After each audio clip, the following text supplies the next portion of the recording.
O Roberto Correia é um policial civil lotado na divisão de operações especiais. O cara é casca grossa e contou um pouco da sua rotina como policial de operações especiais aqui no Distrito Federal. Confere aí esse papo. Então, grande Roberto, estamos aqui hoje com o Roberto. Obrigado pela presença. Cara, casca grossa demais. Tinha pensado muito em você na hora que eu estava colocando ali, fazendo minha listinha de quem eu ia convidar para participar. Porque tu tem muita história para contar e sendo um policial civil na DOR, você com certeza é um cara referência e muita gente vai querer saber da sua história. Seja bem-vindo aí ao Quadradinho. Pô, obrigado, Tobias. Oportunidade única, né? Fiquei muito honrado e envaidecido aí com o convite. Espero que a gente possa somar aqui as experiências para a gente poder agregar aqui para ver se você consegue tirar alguma coisa de boa nesse papo aqui. Que isso, certeza que vai sair muita coisa boa aí. Roberto, te perguntar, eu sempre pergunto isso no início da conversa para todo mundo que vem, assim, você é da onde? Porque como o Quadradinho foca muito em Brasília, hoje você mora em Brasília, mas você é da onde? De onde é que começou sua história? Nasci no Rio de Janeiro, em 1973.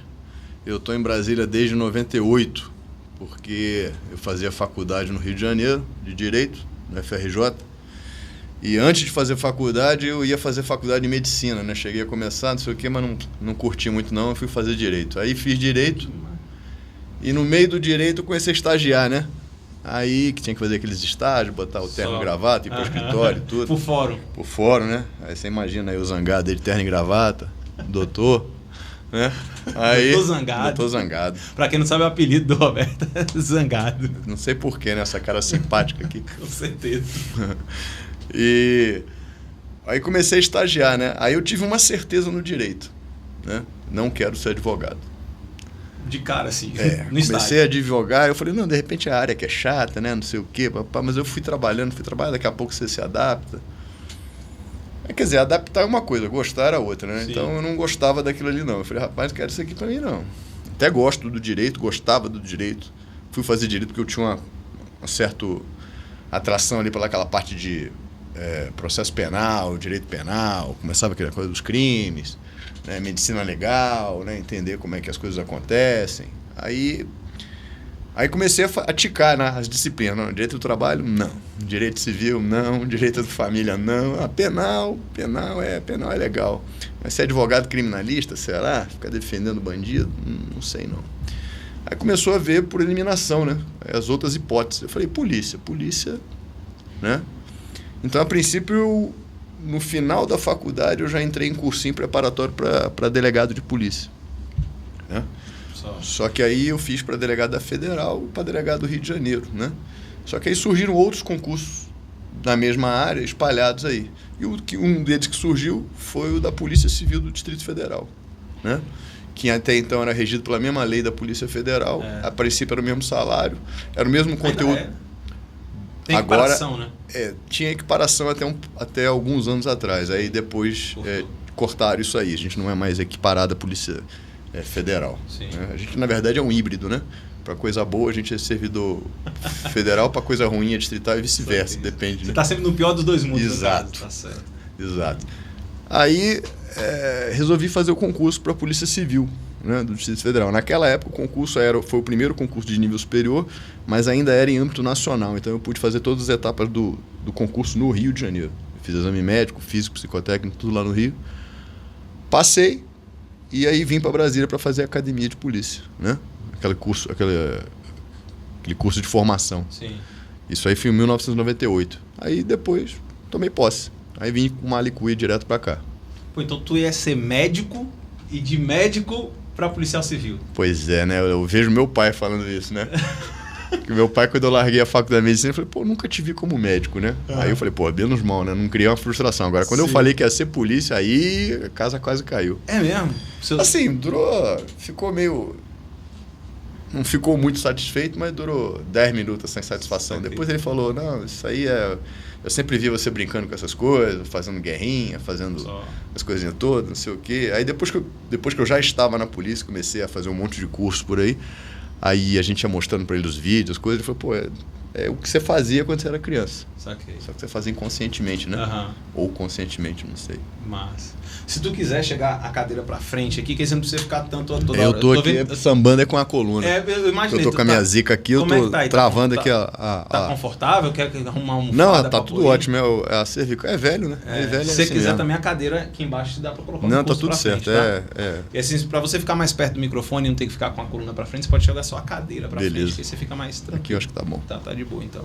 É que eu fiquei meio vendo assim, falei, pô, será que o cara tá... É a adaptação aqui, a velha é terrível. Bom, então o cara ia ser médico e aí não foi. Você ia cursar medicina onde lá no Rio? Tava cursando na Federal? A Federal Fluminense, né? Niterói, né? Massa. E aí, beleza. Aí tu fez o concurso pra polícia porque estava fazendo direito. Formou em direito, né? Formei em direito lá no Rio, no final de 97 mesmo. Quando você fez o concurso aqui, o direito era obrigatório ou era só uma... Não, era necessário ter a formação em algum nível superior, mas o conteúdo programático da prova edital ali era 90% direito, né? Noções de tudo que era direito ali. E muitos que eu já estava estudando ao longo do... Eram disciplinas que eu estava indo bem na faculdade, né? Como eu estava fazendo cursinho já direcionado para a área da polícia, mais ou menos o núcleo duro, digamos assim, dos editais eram todos esses, né? Okay. Direito penal, constitucional, administrativo, constitucional, português, uma ou outra coisa de direito civil, não sei o quê. Então, quer dizer, era aquilo que eu já estudava mesmo, que eu já tinha mais facilidade. Então, juntou o útil ao agradável, o alinhamento de planetas ali. E aí, praticamente, quando formei, já estava passado no concurso. Pô, que massa. Então, tipo assim, eu já emendei. E... Para você, como é que foi o processo do concurso em si? Foi tranquilo? Você se matriculou, fez naquela gana de passar? Porque assim, Brasília é um negócio que hoje vive em concurso público, né? E Polícia Civil é um dos concursos mais concorridos, né? Como é que era isso em 98? Você fez o concurso em 97, né? E assumiu em 98? Concurso em 98. 98. Como é que era isso aí? Como é que foi sua preparação para o concurso em si? Ou você foi meio, deixa a vida me levar e vamos que vamos? Então, quando eu estava fazendo faculdade, eu queria formar logo, né? Porque como eu perdi praticamente um ano nesse negócio de sair de uma faculdade, entra em outra, não sei o quê. Eu falei, eu queria formar logo, queria trabalhar logo. Comecei a estagiar cedo, que eu queria já ter dinheiro. Eu sabia que não ia ganhar dinheiro, mas já queria dinheiro para fazer minhas coisas, né? Não queria ficar dependendo de nada. Não estava trabalhando, estava só estagiando, que era um estágio remunerado. Não era uma grande remuneração, mas para efeitos de estágio ali até que era. Dava para me virar, não tinha que pagar a conta de nada, porque eu morava em casa. Só. Né? Mas eu falei, não, mas eu quero a minha vida, quero passar para concurso.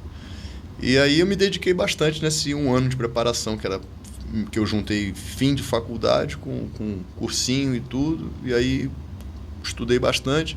Tive uma facilidade que caiu mais ou menos aquilo que eu estudava, né?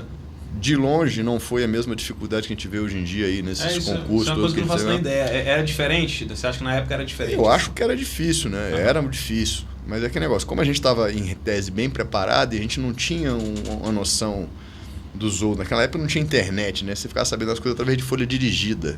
Né? Depois é que veio a internet de escada, né? Nem esse negócio que a gente tem hoje, de cursinho online, de aula, não tinha nada disso. Era cursinho que você podia matricular em um ou outro que tinha, devia ter uns 2 ou 3 no Rio de Janeiro que cursinho nessa área preparatória, que por acaso eu fiz, junto com a faculdade. E você ia na banca de jornal pegar a folha dirigida para saber se abriu a inscrição, se não abriu a inscrição. Pegava a folha dirigida para saber se saiu o resultado, se não saiu, se você estava na classificação, se você não estava. Outro nível mesmo. Era outra coisa, né? Então você não tinha esse referencial, não tinha chat, não tinha essas coisas todas para saber aí como é que foi a nota de corte, como é que não foi. Você fazia e você não tinha uma referência. Acho que por um lado é bom, né? Porque você não ficava influenciado aí, mal influenciado aí pelas mídias, não sei o quê. Por outro lado era ruim porque você ficava no escuro.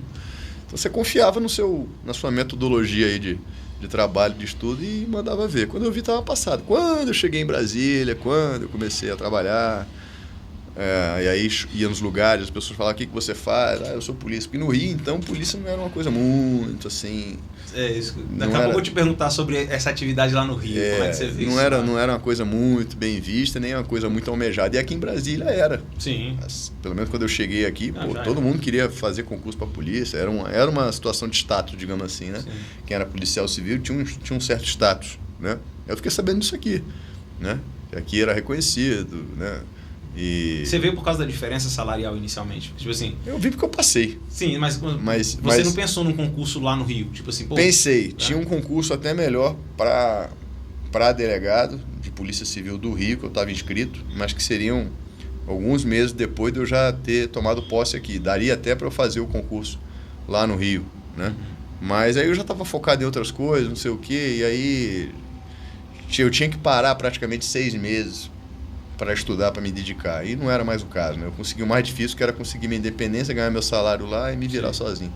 E eu tinha uma vida não muito tranquila dentro de casa, e eu falei assim, não, eu quero a minha independência, eu quero sair de casa. Se tiver prova lá para Saturno, eu vou para Saturno e fico lá e depois eu vejo.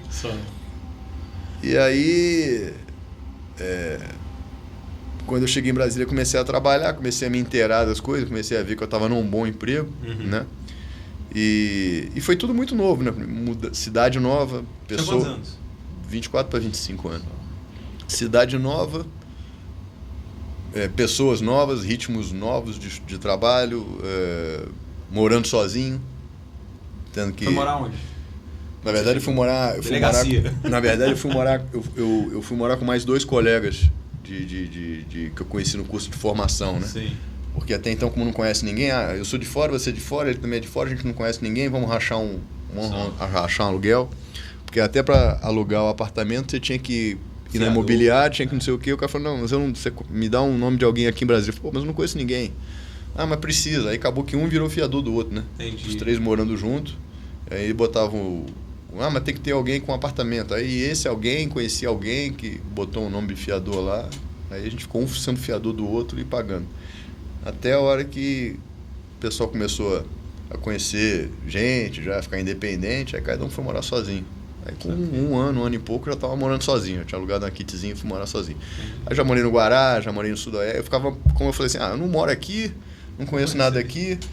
Ainda estava na cabeça daquela história de, daqui a pouco eu volto pro Rio, vou continuar estudando, porque eu continuei estudando, né? Sim. Fiquei estudando ainda, paralelo aos trabalhos, né?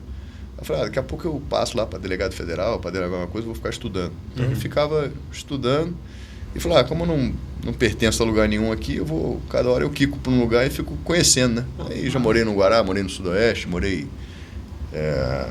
em outro lugar no Sudoeste, depois eu fui morar não sei aonde, aí fiquei quicando assim, né?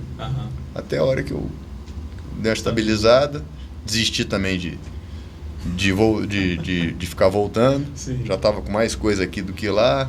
Aí acabei casando, né? Aí depois tive filhos aqui. Seus pais continuam no Rio? Meu pai faleceu em 2012, minha mãe continua morando no Rio. Mora lá na Barra, lá no Rio, no PP. Bacana. E aí como é que foi foi muito diferente para você esse negócio? Veio um jovem para cá, saiu lá do Rio de Janeiro, um estado, eu não conheço o Rio, nem o estado, nem a cidade do Rio de Janeiro, assim, a não ser o que a mídia passa pra gente, né? E aí você saiu, você até comentou aí, lá no Rio não é muito almejado ser policial, acho que independente de ser policial militar ou policial civil, principalmente naquela época, 97, 98. E aí você veio pra cá. Você vê muita diferença, principalmente hoje em dia, de ser policial em Brasília, ser policial no Rio de Janeiro? Foi muito diferente? Foi um choque? Para você foi mais difícil ou mais fácil? Como é que você enxerga isso daí? Então, quando eu saí do Rio de Janeiro, realmente trabalhar na polícia não era um sonho de consumo de muita gente, né? Que ainda por cima quem formava em direito estava almejando promotor de justiça, defensor, juiz, alguns que ainda queriam ser delegado, né?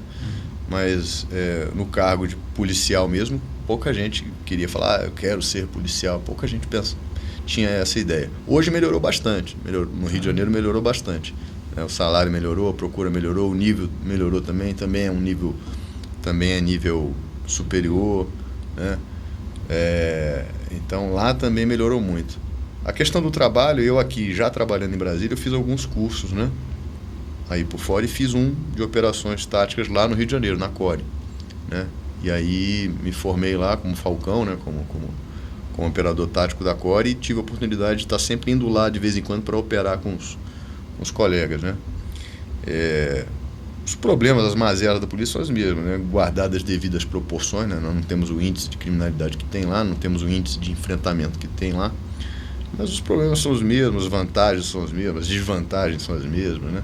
Mas com certeza aqui ainda é menos difícil de trabalhar do que no Rio de Janeiro, né? Aqui em Brasília, aqui no Distrito Federal, você atua em todo o DF, você encontra áreas restritas à polícia? Porque o que eu percebo no Rio, vendo de fora, é que no Rio de Janeiro existem áreas restritas ao Estado, digamos assim, né?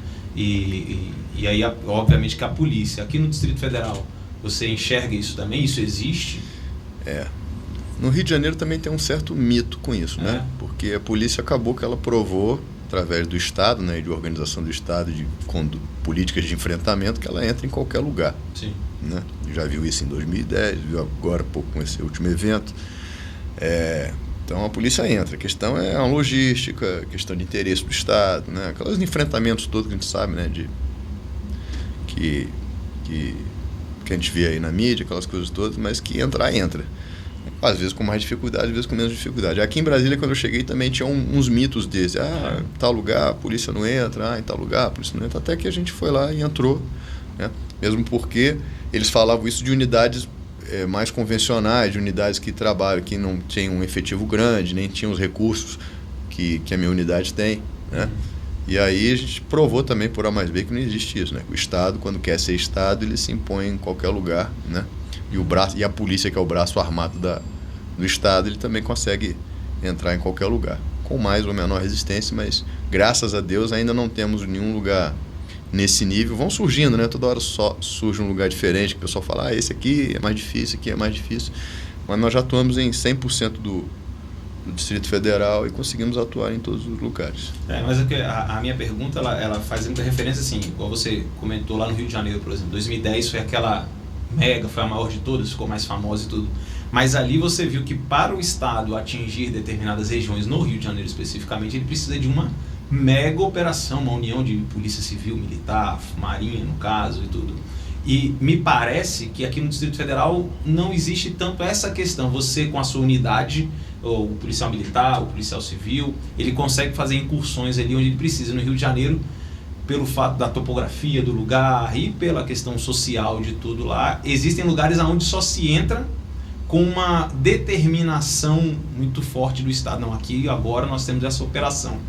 Mas eu não sei se vocês vão cumprir, por exemplo, um mandado de prisão, embora a gente possa falar disso depois do caso do Jacarezinho, mas você tem que cumprir um mandado de prisão agora, você e sua unidade, vai lá em tal lugar e faz isso. Me parece, vendo de fora, que lá no Rio de Janeiro isso é mais restrito e aqui em Brasília isso parece mais tranquilo. Isso é verdade ou é só uma impressão minha?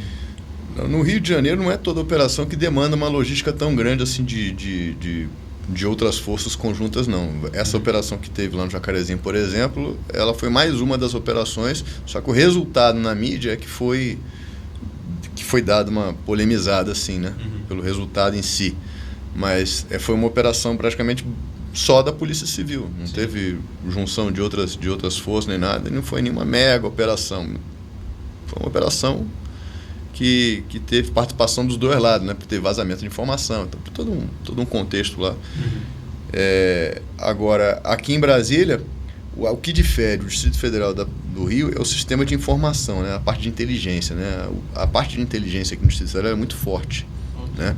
Então, quer dizer, o sistema de informação e de contra-informação é muito forte. Então, o crime organizado ele não consegue se instalar aqui em Brasília de uma forma que ele consiga se instalar e vá ganhando pernas, vá ganhando tentáculos a ponto de ficar impraticável a ação da polícia. O que aconteceu no Rio de Janeiro foi uma política de Estado de décadas. Do Brizola lá. Né?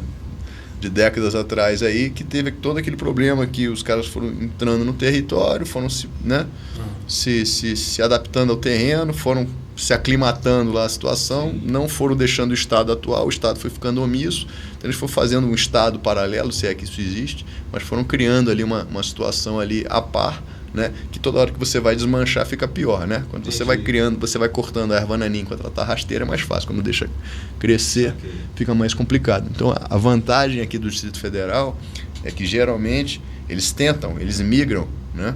Mas, rapidamente, essas células são identificadas e são destituídas, né?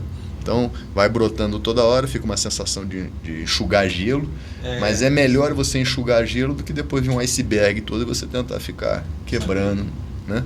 Enquanto está nas pocinhas de gelo ainda está fácil. Fácil no sentido de quando chegar numa determinada condição, aí vai ficar muito mais difícil a atuação. Entendi. Pô, isso é interessante mesmo. O Estado devia ter lá no Rio de Janeiro, deveria ter pensado nisso. Eles estão fazendo correndo atrás do prejuízo, né? Mas o problema é que o prejuízo deles está muito maior, né? Está muito grande. Beleza, voltando a falar aqui da sua carreira em si. Chegou em Brasília, 98, Polícia Civil, uma vida nova e tal. Como é que foi a sua trajetória dentro da polícia? Por onde você passou? Áreas de atuação? Eu sei que a polícia tem delegacias especializadas em diferentes crimes. E como é que foi a sua carreira? Por onde você passou dentro da Polícia Civil do Distrito Federal? Então, quando eu entrei para a polícia, eu nunca fui militar, né? Eu não servi nas forças, mas eu sempre fui muito aficionado, sempre gostei muito de filmes de combate, de armas, de não sei o quê, de missão. Por aí vai, entre todos os outros, né? Entre todos os outros clássicos aí. E sempre gostei dessas coisas, de treinamento tático, de coisas. Sempre fui um cara mais ativo, né? E aí, quando eu estava na academia de polícia, claro que a disciplina que eu mais gostava era o tiro, era a parte de técnicas operacionais, não sei o quê. Então, logo de cara ali, eu me movimentei para saber como é que eu fazia para entrar para a área operacional da polícia, né? E aí, se identificou com isso lá dentro, né? No início do curso. Eu e a torcida do Flamengo, né? Pelo menos a maioria dos caras que se dizem vocacionados quando entram para a polícia, eles querem saber de tirar, de fazer atividade, né? De fazer atividade fim, né? Não que a atividade principal da Polícia Civil, que é uma polícia judiciária, é a atividade investigativa. Sim. Né? Que é investigar, elucidação de crimes, né?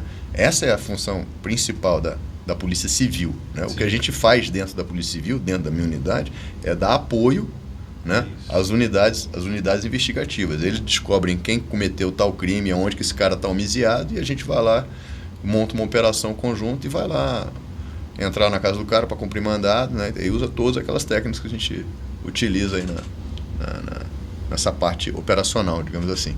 Então eu me identifiquei com essa área, procurei saber como é que eu fazia para ingressar e acabei ingressando. Só que aí, por alguns problemas de adaptação, eu acabei saindo e fui trabalhar na área de entorpecente, que também é uma área muito legal. Eu conheci um professor da Academia de Polícia que era diretor lá da unidade de entorpecente. Aí fiquei lá uns 2, 3 anos. Aí fui acompanhando ele, fui trabalhar com ele em outro lugar, mas depois ele falou que ia aposentar. Eu falei, pô, eu vim pra cá pra te acompanhar, você vai aposentar, se eu ficar aqui, depois eu não consigo voltar pra onde eu tava. Aí fui pedir a bênção de volta lá pra unidade, ele falou, não, volta aí então. Aí voltei. Aí tô lá até hoje, vai fazer... DOE que chama? Isso, Divisão de Operações Especiais. Eu achei que era Delegacia de Operações Especiais. Não, é Divisão. Divisão de Operações Especiais, que fica subordinada ao Departamento de Atividades Táticas. Bacana. E a atividade aérea também é lá? Ou existe uma unidade específica? A DOA é a unidade co-irmã da DOE, né? Sim. É a Divisão de Operações Aéreas. Ela é literalmente muro com a DOE, cerca com cerca, né? Mas a gente precisa sempre do apoio deles para as operações. Sim. E então, assim, a sua atividade fim hoje na sua unidade, ela é um tanto quanto diferente da atuação geral da Polícia Civil. A Polícia Civil está muito mais ligada, como você falou, à questão de investigação e tal, e a sua é entrar em operação mesmo para fazer apreensão específica de uma... Tipo, o seu colega agente ou delegado fala, descobrimos que tem tal coisa, ele pede um mandato, e aí quando necessita um risco maior, e vocês entram, ou independente de haver um risco maior ou menor, vocês têm que estar junto? Como é que funciona isso? Excelente. A princípio, né, é justamente isso. Nós somos uma unidade de apoio. Nós vivemos de demanda das unidades da Polícia Civil. Sejam elas delegacias diárias, sejam elas delegacias especializadas em determinadas... Porque nós temos as delegacias diárias, né, da Asa Sul, da Asa Norte, Sobradinho, Planaltina, Taguatinga, as delegacias normais, onde você vai lá registrar a ocorrência. E tem as delegacias especializadas, né, que funcionam a maioria ali dentro do DPE, né, ali perto do bairro da cidade, que são as delegacias específicas para determinados crimes, né, coordenação antidrogas, a coordenação de crimes contra o patrimônio. Então, tanto uma coordenação dessas delegacias especializadas quanto essas diárias podem demandar a DOE para algum apoio, né? Basicamente, nós estamos aí para apoiar essas unidades, né? Nós apoiamos também a divisão de capturas para fazer as escoltas, né, que eles fazem dos presos que ficam encarcerados provisoriamente no DPE para a Papuda, né, que acontece 2 vezes por semana, aquele bonde, né? Então nós damos esse apoio também. Então toda operação de maior complexidade, eu não vou nem entrar no mérito do risco ou não, é questão de complexidade, demandou uma complexidade maior, uma organização um pouco maior, uma logística um pouco maior, que precisa de recursos especiais que as delegacias normais não têm, aí eles pedem ajuda da DOE. Isso aí acontece quase todo dia, né? Isso que eu ia te perguntar, se essa demanda era constante. É constante, é constante. Porque a gente não costuma ver, eu não vejo muito DOE, porque vocês têm até um uniforme diferente, uma forma de agir diferente. Uniformidade, só que a gente já faz uma ação, como a gente fala assim, a gente trabalha pontualmente, né? Sim. A gente não fica como se fosse na Polícia Militar, por exemplo, fazendo ronda, né? Por aí, passando, não sei o que. A gente vai pontual. Então, geralmente, quem vê muita gente está de madrugada na rua, tá? Por volta das 5h30, 6 horas da manhã. Aí vê um bonde passando com 3 viaturas rasgando uma direção. Então, a gente age pontual, né? A gente vai para o evento, faz o briefing, vai para o local onde tem que operar. Sim. Termina a operação, a gente retrai para a base, né? Entendi. E aí lá na base tem os treinamentos. E aí, tá, falando da DOE especificamente, como é que é o policial civil? Ele, para ser da DOE, você já foi, por exemplo, do entorpecente, né? Qualquer policial civil pode ser da DOE? Ou existe um concurso interno? Existe algo específico, um tipo de policial específico para essa demanda? Como é que funciona? Então, como todo grupo tático, sendo da Polícia Civil, da Polícia Federal e da PM, da Polícia Militar, ela tem alguns pré-requisitos para a entrada, né? Antigamente, as coisas vão evoluindo, né? Sim. Antigamente, quando não tinha aquela doutrina de cursos, de fazer cursos, a unidade, como é que ela fazia? Ela pegava uns policiais que queriam ir para lá e fazia, vamos fazer um TAF, né? Melhorado daquele TAF que é feito da polícia, para ver se o cara tem condições físicas. Vamos fazer um TAT, né? Que é um teste de avaliação de tiro, para saber se ele sabe, se ele está com um tiro bem aferido, se ele tem um manuseio de outras armas que não seja só aquela arma de dotação, né? Vamos fazer uma entrevista para saber se o cara não é, né? Se o cara tem condição de pegar esse tipo de serviço, não sei o que, e aí a gente coloca o cara. As coisas vão evoluindo. Sim. Começou assim, com entrevista, com um TAF, isso no mundo inteiro. Sim. E aí depois evoluiu para cursos. Os policiais lá lotados começaram a procurar cursos em outras unidades mais antigas, né? E aí foram se especializando, até aqui a DOE, de uns anos para cá, de mais ou menos uns 10 anos para cá, um pouco mais, começou a ter cursos para entrar nos quadros da Divisão de Operações Especiais. Então, o policial faz um concurso para entrar para a Polícia Civil, faz o curso de formação para entrar na Polícia Civil, e aí pode ser que logo após o término do curso de formação abra um curso para adesão para policiais entrarem nos quadros da divisão. Aí ele vai ter que fazer um outro curso lá dentro. Sim. Que é daqueles tipos que a gente conhece aí. Tropa de elite. Por aí. E aí ele faz esse curso e aí no final ele vem para a divisão. E aí, estando na divisão, eventualmente ele sai da divisão e volta, tipo, vai para outra área e volta, ou não?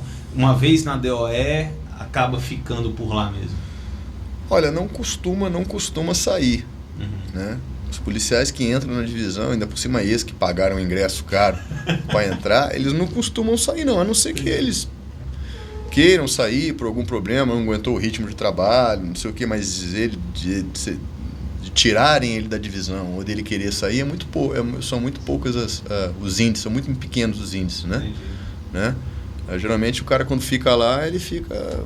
É o sonho da vida dele, ele gostou, ele batalhou muito por aquilo. Mas como eu falei, problemas pessoais acontecem, às vezes o cara não aguenta o ritmo, às vezes tem problema em casa, às vezes está muito ausente, então prefere um trabalho um pouco mais tranquilo. Então às vezes a carcaça não está aguentando. Começa a dar problema na coluna. Aí o cara resolve sair, mas tem os teimosos que ficam, né? Fica baixado lá. Fica baixando, mas fica.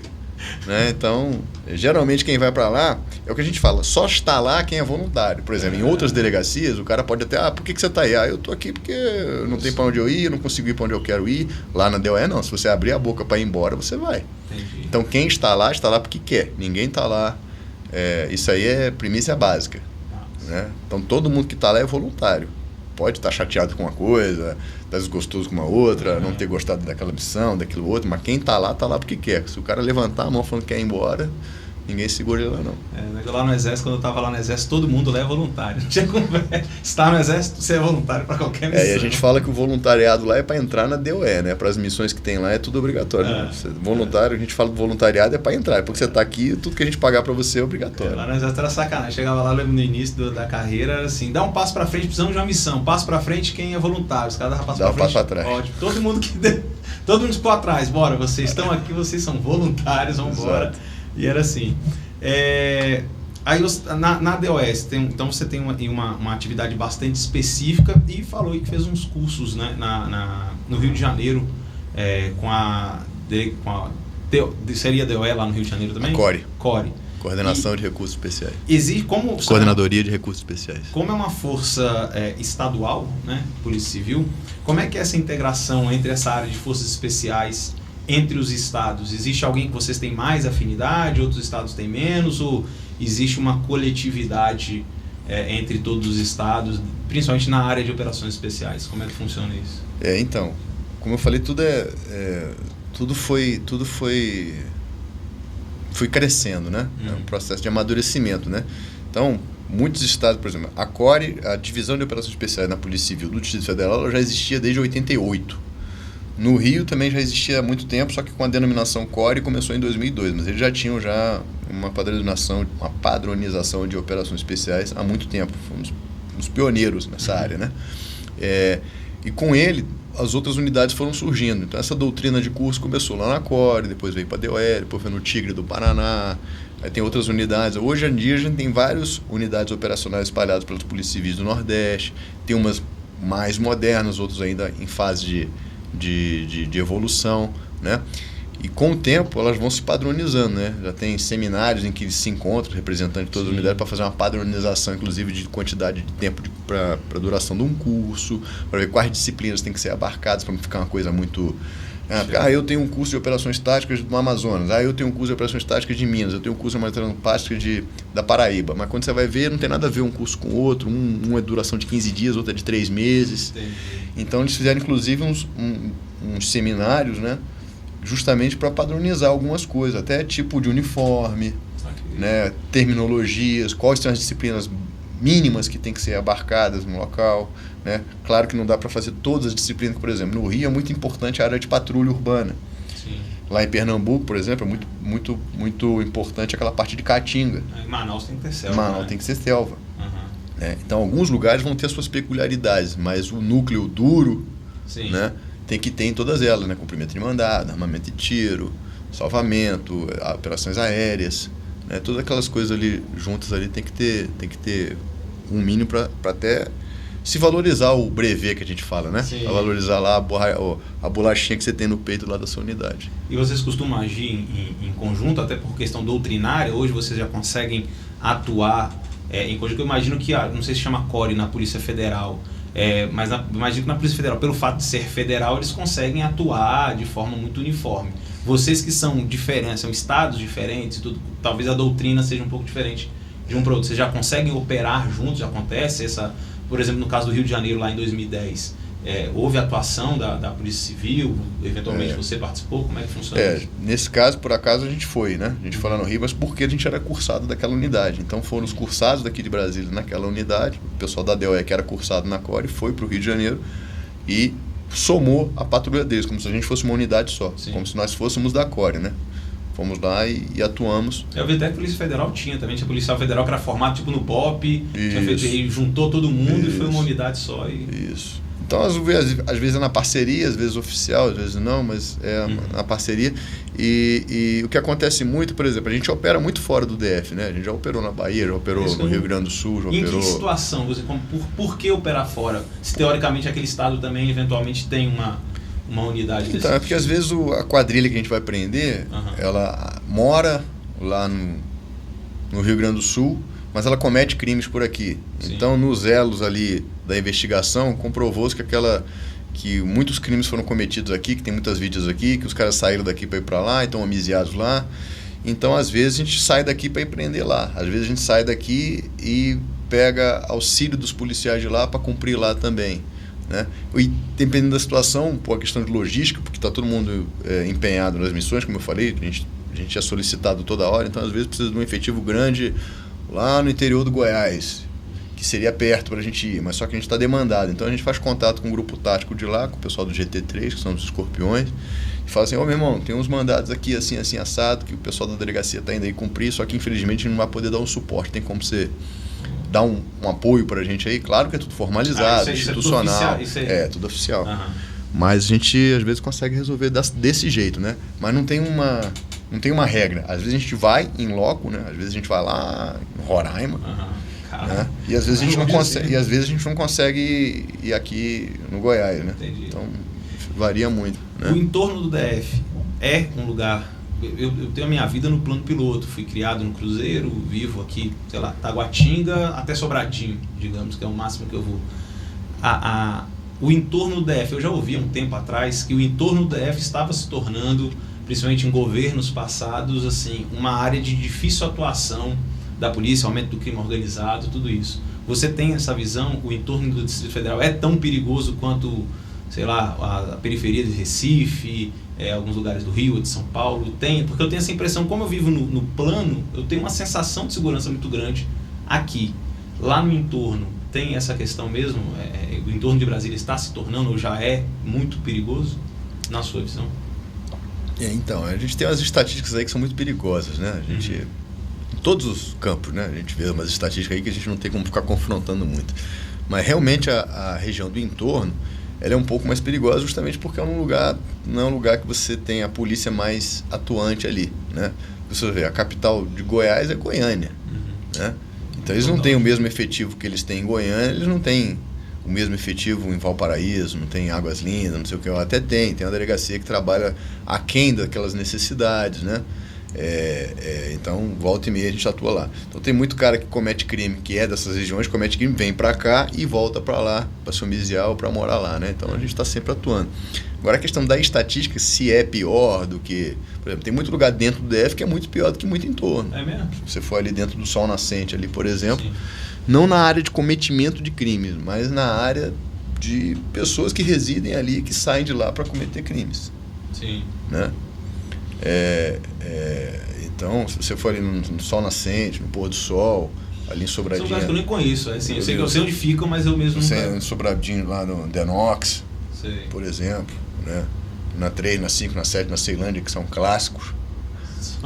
Né? Se você entrar em alguns lugares ali no Riacho Fundo 2, tem um pessoal ali perto do São Sebastião.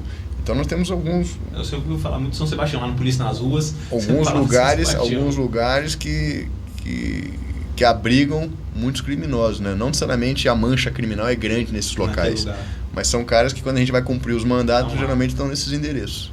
Entendi. Né?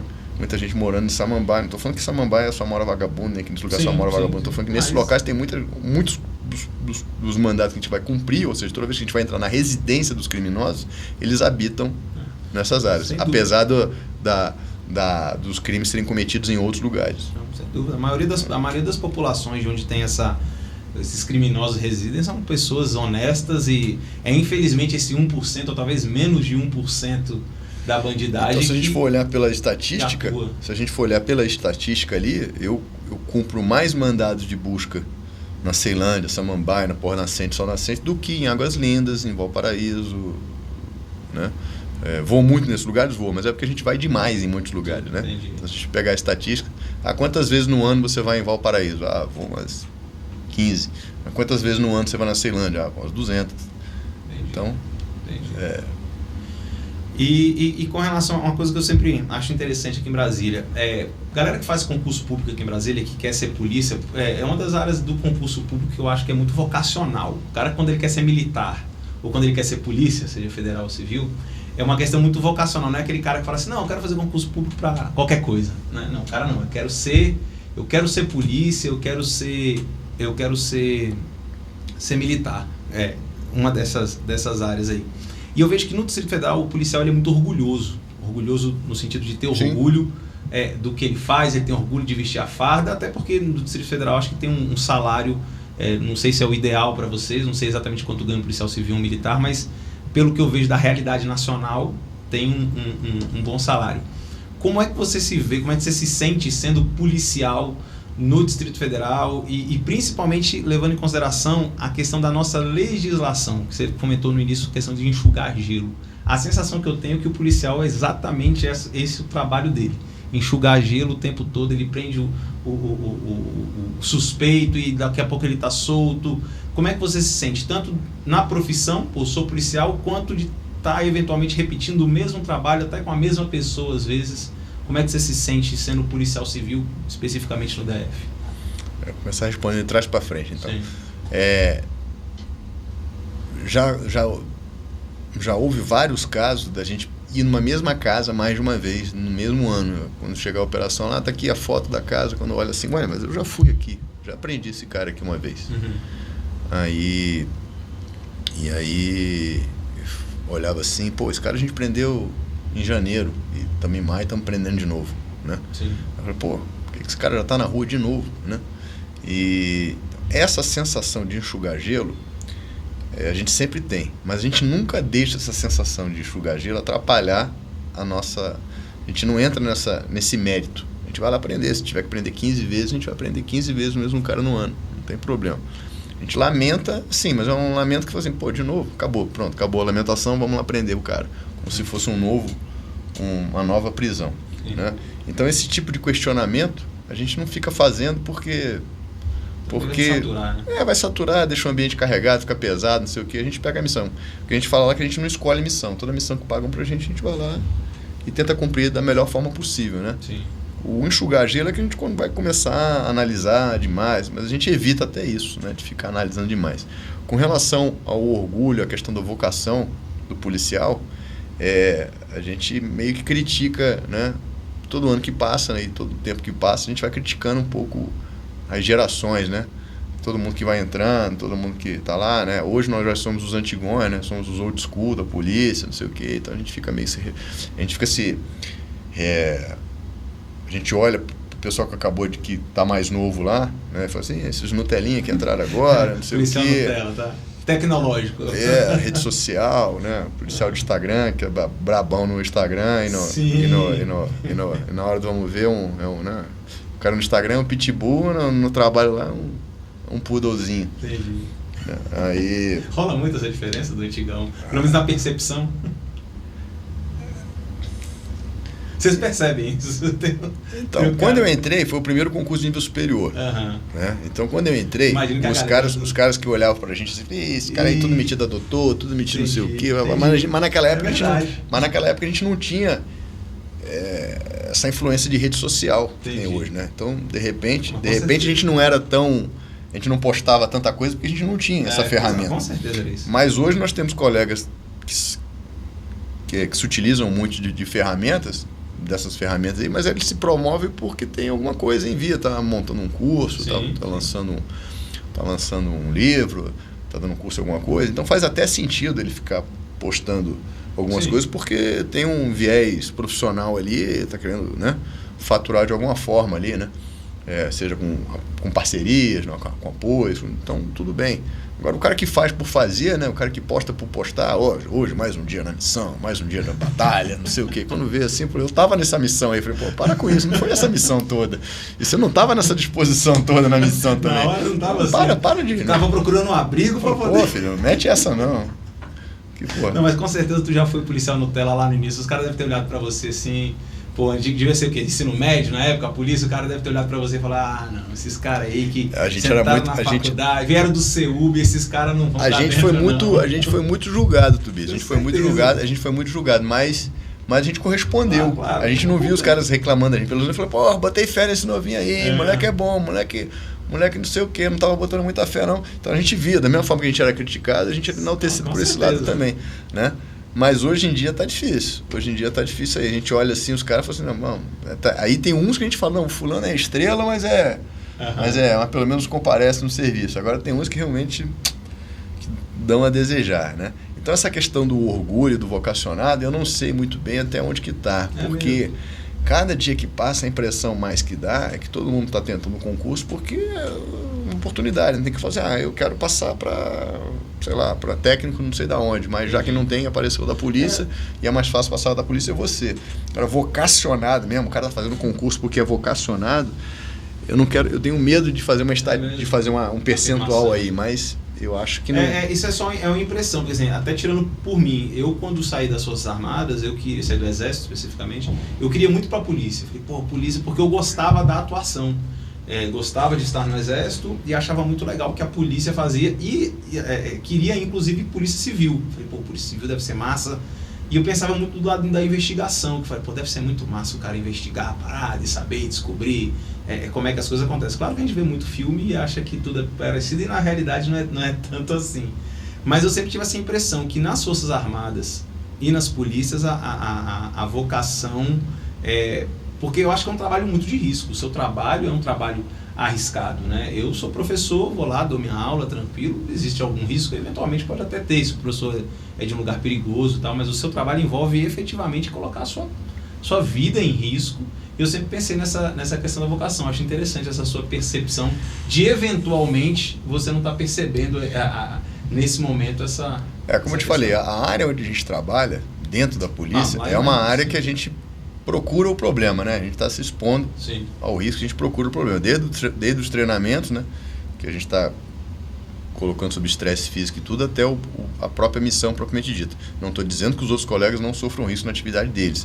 Mesmo porque todos nós, pelo fato de sermos policiais, na folga nós sofremos muito mais risco do que trabalhando. Porque na folga não está escrito na cara de ninguém que é polícia, então o vagabundo olha pra gente e diz, vou assaltar aquele cara ali. Então, quando eu estou trabalhando, eu não vou ser assaltado. Eu estou com 4 caras na viatura, todo mundo de colete de fuzil, não vai acontecer nada. Mas quando eu tô na minha folga, eu tô assim, com essa cara de bobo aqui, o cara vem e resolve me assaltar. Dá pra pensar que esse cara aqui vai ser da Polícia Civil da DOE e vai aquele bobão ali que tá se ajeitando ali, tá se ajeitando lá, todo velho, todo torto. É ele que eu vou ganhar. Vou ganhar aquele trouxa ali. Aí, então, a gente está muito mais exposto nessa situação, concordo, né, do que isso. Isso aí já nivela todos os nossos colegas, né? Independente do cara ter 2 anos de polícia ou ter 25 anos de polícia, estamos todos nivelados. Na folga a gente está sozinho, está indefeso, está com mulher, está com filho, aquela coisa de tirar filho da cadeirinha, botar ali, não sei o quê, papá. Então os caras estão sempre procurando as oportunidades ali. Então, a questão do risco, todos nós estamos passíveis de risco ali na nossa folga, que em tese é a maior parte do tempo que a gente está, né? A gente está trabalhando, se você for ver trabalhar 8 horas por dia, você tem o resto do dia que você está na sua folga ali, final de semana e tudo. Mas o problema da vocação é justamente esse, porque hoje os concursos hoje em dia, eles estão exigindo muito do candidato, a ponto de só passar nerd. Concordo. Porque o concurso da Polícia Civil é muito espelhado, o edital da Polícia Civil é muito espelhado no edital da Polícia Federal. Então, geralmente, quando sai o concurso da Polícia Federal, eles pegam o edital, é mais ou menos a mesma coisa. Então, contabilidade, informática, não sei o quê. Então, o cara tem que ser um cabeção. Sim. Então, você respeita um cara desse quando ele passa no concurso, que fala, esse cara tem o mérito dele, ele estudou. E muito, né? Realmente, o mérito dele está aí. O cara é estudioso, é um cara disciplinado, o cara tem que estudar não sei quantas horas por dia, fazer resumo, fazer questões, não sei o que. Ele tem todo o mérito dele quando ele passa no concurso. Agora, quando ele começa a trabalhar, aí já são outros 500. Né? Que hoje a legislação está muito, né? Aquela coisa da geração mimimi que a gente fala, né? Então, antigamente você dava um comando pro cara e falava, vai lá e senta na direita. Eu, cara, mas por que eu tenho que ir para a direita? Entendi. Antigamente o cara falava, senta lá e senta na direita. Tá, sim, senhor. Agora o cara fala assim, vai pra direita. Ele falou, mas por quê? Não, porque tem que ir. Aí o cara, mas por quê? Quer dizer, então hoje todo mundo é muito questionador, todo mundo é dono da verdade. Eu não tô falando que as pessoas não têm que raciocinar, nem entender. Só que tem horas e horas, né? Tem comandos e comandos, né? Na aeronave a gente costuma brincar ali, quando a comissária de bordo está explicando os procedimentos, ela fala, coisas vão cair, você pega a máscara, coloca a posição na posição fetal, bota o travesseiro, não sei o que. Ela não fala, por gentileza, se você achar melhor, você sai por aqui. Não, ela dá comandos no imperativo. Por quê? Porque são procedimentos de segurança que vai ter que fazer. Né? A gente costuma brincar lá na Bíblia também nos mandamentos, né? Os mandamentos lá são todos no imperativo, né? Não matarás, não fazer. Fala, olha, se você achar bom, se der tempo, respeite, honre pai e mãe, né? Não, vê aí se é conveniente para você, fica a seu critério. Não, é tudo no imperativo. Faça isso, não faça isso, não faça aquilo, não faça aquilo. E acabou. Né? Hoje em dia está todo mundo ponderando muito, questionando muito. É tudo muito difícil, tudo tem que explicar, tudo tem que dar uma razão. Tudo, né, se você está sendo arbitrário. Eu falei, não, cara, tem coisa que é auto-executável. Acabou, deu o comando, vai lá e faz. Né? Então, isso aí dificulta tanto na polícia quanto nas outras profissões todas. Né? É aquilo que a gente vê até em postagem aí de Instagram, né, que o cara fala assim, na minha época, antigamente, quando não tinha rede social, eu falo assim, você gosta de maçã e banana? Eu falei, não, eu só gosto de maçã. O cara, tá legal, eu gosto de banana. Eu falei, bacana. Hoje em dia, você não gosta de banana? Então, por quê? Banana, você acha que é isso? Você é preconceituoso? Você não sei o que. Eu falei, cara... Então, Isso mesmo. Mas falando assim dessa geração mimimi aí que que hoje tá em todos os lugares, eu concordo com essa questão hoje tem muito mimimi, embora a nossa sociedade caminhou e evoluiu em muitos aspectos, mas eu tenho visto, realmente percebo que hoje em dia tudo tem que se explicar, tem que se dar motivo, e tem coisas especificamente que você tem que basicamente executar. Falando da atuação da polícia e da forma que as pessoas, nessa nova visão, enxergam a polícia, eu ainda tenho a sensação que dentro do Distrito Federal também, a população tem uma visão diferente da polícia, por talvez ter sido a primeira polícia, não sei se foi a primeira, a ter nível superior no seu quadro, ou deve ter sido uma das primeiras, imagino eu. Então a população enxerga a Polícia Civil, a Polícia Militar do Distrito Federal, como uma instituição muito profissional. Mas aí já pegando casos recentes, né? A Operação do Jacarezinho, lá voltando em 2010, eu vejo que em outros estados a polícia não tem, talvez principalmente no Rio de Janeiro, a polícia não tenha toda essa admiração da sociedade. Como é que você vê isso aqui em Brasília e você que é do Rio de Janeiro? Como é que você vê isso no Rio? Você se sente prestigiado pela sociedade, independente do lugar que você esteja, ou você acha que em determinado lugar você é mais prestigiado do que em outro? Como é que você vê isso daí? Quando eu entrei na polícia aqui em Brasília, os antigões falavam assim, polícia acabou. Antigamente a gente falava não sei o que, chegava em qualquer coisa, todo mundo obedecia. Agora não, agora tem que chegar lá, entrar na casa dos outros, não sei o que. Aí eu olhava assim. Aí hoje eu tenho essa mesma visão que esses antigões tinham, né? Quando eu entrei, eu achava a polícia muito mais respeitada pela população. Não que hoje não seja, mas hoje com todo esse mimimi, com toda essa ponderação, acontece inclusive isso, né? Então hoje você vê em delegacia o cara chegando lá, batendo boca, falando alto, gritando, esperneando, batendo no balcão, não sei o que, e o policial lá quase que um atendente de telemarketing, não fala, não, o que o senhor deseja? Nós estamos providenciando. Antigamente era impensável um cara chegar lá e ficar batendo boca num balcão de delegacia, alguma coisa. E isso tudo bem, todo mundo que vai procurar hospital e delegacia, a gente sabe que coisa boa não é. Né? O cara quando vai para uma delegacia não está feliz, aconteceu algum problema. O cara vai para o hospital também, o cara não está indo para coisa boa, é só problema. Então a gente tem toda aquela...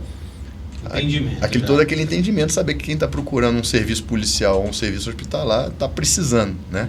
Então o pessoal releva isso, né? Mas, pô, é muito complicado. Na rua também, você está trabalhando, você está fazendo as operações ali, pô, eu estou cumprindo mandado na casa do cara lá, que é assaltante, não sei o quê. Ah, mas precisava disso. Ah, mas tinha que fazer isso. Eu falei, aí você fala assim, pô, mas é o poste mijando no cachorro, né?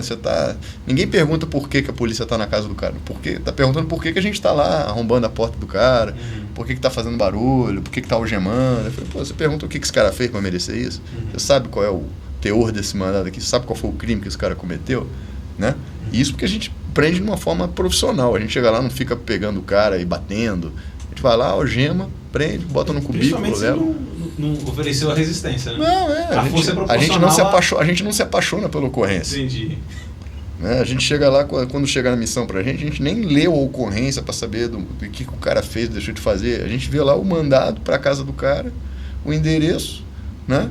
E se o cara está com mandado de prisão ou não, se é só busca e apreensão para a gente deixar o cara dominado enquanto o pessoal está fazendo a busca lá, procurando as provas, ou se é para prender. Está preso, beleza, coloca o algema, bota no cubículo e entrega lá na delegacia. Acabou. Né?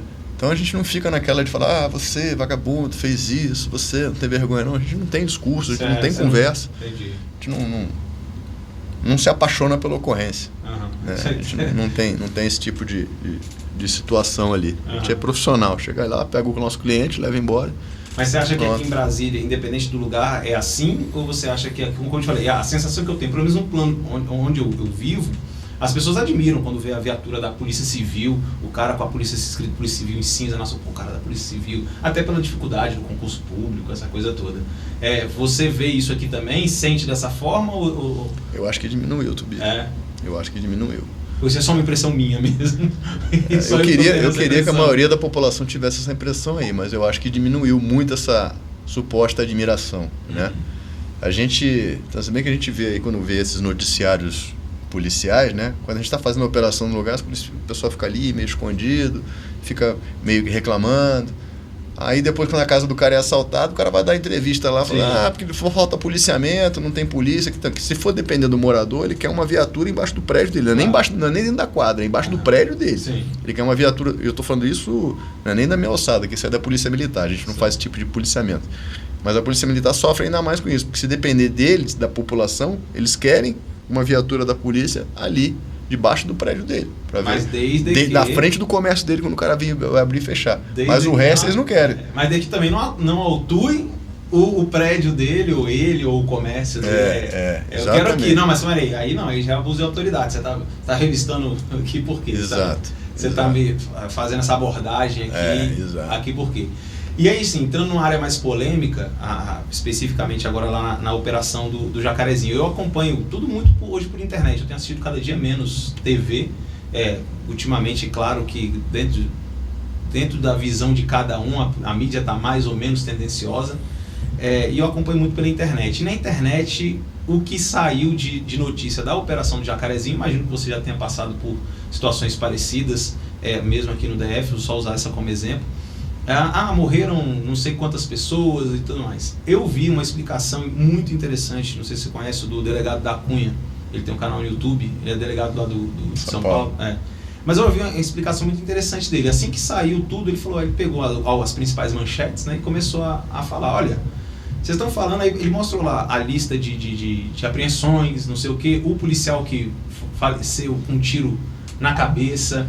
E ele falou, olha, ninguém que morreu na operação era a pessoa que estava passando na rua e levou um tiro acidental. Foi uma coisa extremamente profissional. E ele mostrou algumas imagens que eu achei um negócio impressionante, que é muito fora da minha realidade. O policial operando lá na situação, e assim, as pessoas já estão tão acostumadas naquela localidade a isso, mas eu falei assim, cara, olha o risco que esse policial está correndo. Era uma foto do cara subindo com um fuzil, tinha umas 3 pessoas sentadas. Eu falei, cara, se um desses aí que estão ali sentados numa boa for do movimento, for alguém, é só na hora que ele passar, eu vejo o cara. Então assim, o nível de risco que aquela operação correu, os resultados finais que eu vi de questão de prenderam granada, fuzil, pistola, isso é armamento, as forças armadas usam esse tipo de armamento.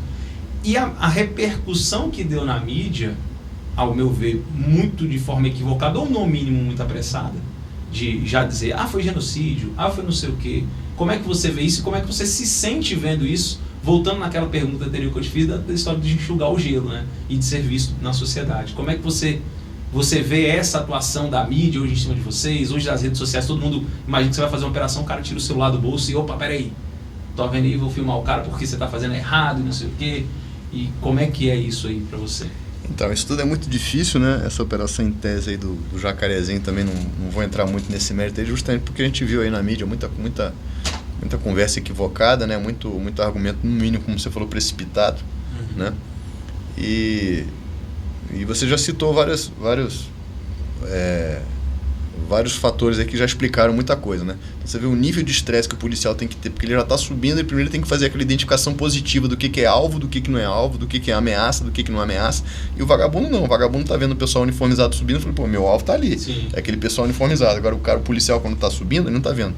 Outra coisa, o policial, ele tem um comprometimento de acertar naquilo que efetivamente é uma ameaça. O vagabundo não. Ele tá lá e tá dando ali na reta. Se tiver morador na frente, problema dele, que já devia ter saído, e se não tá, problema do policial, e na pior das contas, a minha arma aqui é fria, não vai ter como chegar em mim, na dúvida, se morreu um cidadão, a gente bota na conta da polícia, porque é o que acontece. Isso é depois de te perguntar. Porque o polícia ali no final da operação, ele vai ter que responder por tudo que ele fez ali, né? Agora o vagabundo você nem sabe, em tese ele não existe no sistema, ele nem ali mora, né? Ele não tem nada, a maioria das vezes ele não é identificado. Né, os próprios vagabundos tiram os vagabundos da área. Você vê que tem muita extração, muita fuga. E aquela operação em tese não. Aquela operação, inclusive, ela foi dada, né, vazou muita informação. Por isso que houve o confronto. Que os caras, mesmo sabendo que a polícia invadiu, ficaram para fazer uma emboscada. Né? Eles quiseram emboscar os policiais. Sim. Só que os policiais mais treinados e mais bem equipados, não sei o que, conseguiram ter isso. Aí você fala, você acha que a operação foi 100%? Não foi 100% porque realmente morreu um policial. Não era para ter morrido um policial. Sim. Né? Mas morreram 24. Eu falei, O ano 24 podia ter morrido 50 e não ter morrido nenhum policial, que para mim aí sim que seria melhor. Né? O problema foi ter morrido um policial, não estava nas estatísticas, ele morreu um policial. E quem morreu estava enfrentando, estava confrontando. O da Cunha falou isso, ninguém que está enfrentando a polícia, não ninguém que está com arma na mão. Por acaso. Ninguém foi morto por acaso ali. Ali foi um problema que tinha muita gente confrontando. Então foi muita gente que morreu, porque foi muita gente confrontando. E muita gente que se evadiu, porque viu quando a polícia estava chegando, se evadiu e conseguiu sair em tempo. Né? Então, foi uma fatalidade no sentido do policial ter morrido e ter 24 morrido, mas você viu quantos que confrontaram? Né? E quantos que ficaram no evento? Então... Aqui em Brasília você percebe a mídia aqui em Brasília, a mídia local, né? Acho que o Rio de Janeiro tem uma mídia muito regional também, que espalha isso e tal. Aqui em Brasília, quando há uma operação dessa aqui em Brasília, vocês veem, tem essa mídia, ou vocês às vezes nem ligam para isso, ó, a gente cumpre o nosso trabalho, não fica observando isso, ou inevitavelmente chega para vocês esses comentários? Nós não fazemos contato com a mídia, né? O que acontece é que algumas delegacias demandantes, às vezes por uma questão de publicidade, até por uma publicidade positiva, né, de mostrar o trabalho da polícia, algumas delegacias demandantes da operação, elas fazem algumas notas e encaminham, né, para a mídia, porque a gente vai, a Polícia Civil fez a operação hoje em tal lugar com o intuito de desbaratar uma quadrilha de roubo de carros, ou então prender os responsáveis pelos assaltos à residência no Lago Sul. Então eles fazem um serviço de mídia institucional, né? Então eles fazem esse tipo de notificação ali, né?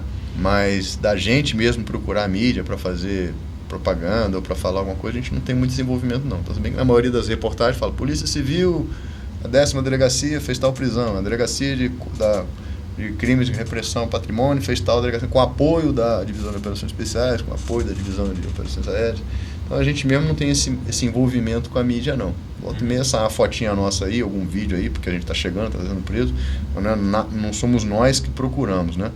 E claro que a gente se preocupa toda vez que tem mídia envolvida, porque a gente sabe que o pessoal está querendo, né, mostrar as imagens, alguma coisa. Mostrar para que vocês estavam certos. Dificilmente eles chegam lá e falam, olha, com exceção acho que daquela mídia especializada em polícia, né, que sempre tem aquele canal que fala sobre polícia, com exceção dessa galera, talvez, você tem basicamente aquela história, toda bala perdida da polícia, né? Tipo assim, toda bala que, como você falou aí, a bala, a arma do vagabundo, ela não tem registro e se quem pegar, pegou e tanto faz, né? E inclusive são covardes de estarem escondidos atrás da população honesta. E o policial tem todo esse trabalho subindo, tá alvo mais fácil, tá identificado, é fácil de acontecer, mas toda vez que tem uma bala perdida, a bala sempre é então a bala é a da polícia que saiu, né? Até imagino também que a questão da perícia ali é muito complicada. A perícia não vai lá, isola a cena do crime, vamos investigar tudo. E a mídia e a própria sociedade.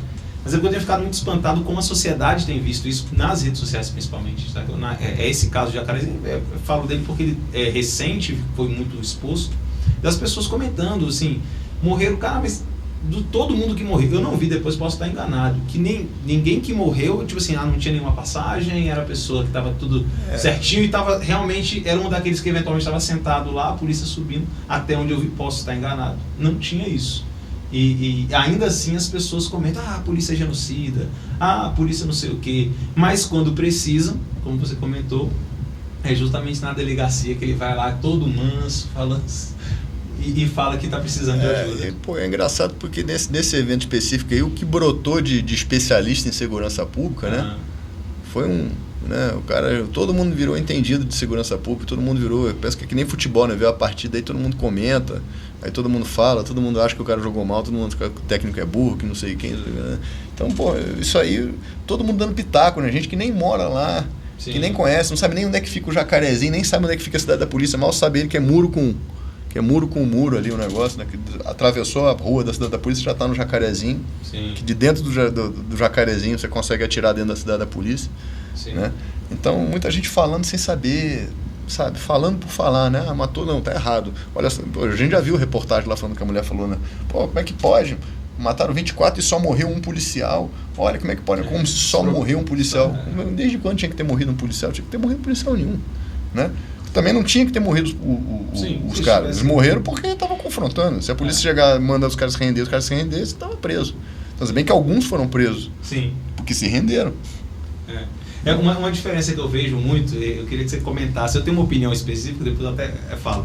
Eu vejo muita gente quando comenta, até passa isso no filme Tropa de Elite. Não sei se você gosta do filme, você gosta do filme Foi divertido, foi um divisor de água, inclusive. Eu gosto demais do ambientes operacionais aí. Do 1, na época eu tava no exército, inclusive, quando saiu e eu lembro, tava na fila do rancho, e a galera comentando e falando no jargão militar, eu falei, por que vocês estão? Eu não tinha visto, eu nem sabia que tinha lançado. Não, um filme aí que... E na época tinha pirata... Hoje não tem mais pirataria, porque tem o streaming, né? Mas quando...